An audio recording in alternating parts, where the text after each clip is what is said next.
down a little bit, but you're looking ahead and you see themes that investors can play on for next year. So what are some of those themes? Oh, absolutely. I mean, tech stocks have been vulnerable to the macro environment because there is a degree of cyclicality within any kind of tech stock. But what we try to focus on at Eaton Vance is long-term secular themes, and we see a lot of emerging secular themes that could potentially lead to great performance for tech stocks in 2013. So give me an example of one of those. Well, I think mobile computing is certainly well known amongst anyone in the industry, but I think many people might think that that has played out, but the fact is that we're still in the early innings of that long-term trend. When you think about mobile penetration, we're still at less than 30% penetrated globally, and in the United States less than 50% globally. I'm sorry, in the United States less than 50%. So we think there's still plenty of upside within that long-term theme. So who are the players in that space that you should invest in that will benefit? Well, the obvious players are hardware players, the names like Apple, Google,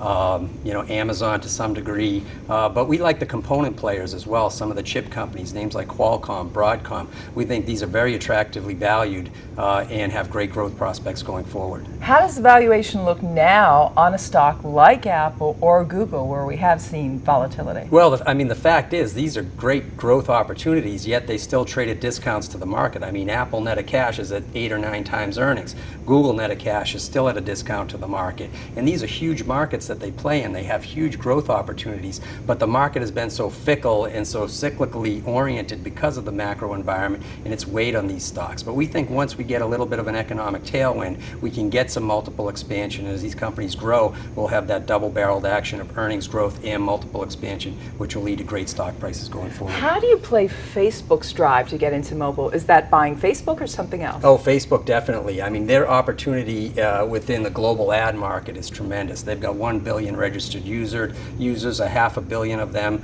are active users. That's a lot of eyeballs, and advertisers salivate over that type of audience. We think of a $600 billion market size opportunity, the global ad market. They should be able to get their fair share of that over time, and we think that they'll grow in kind.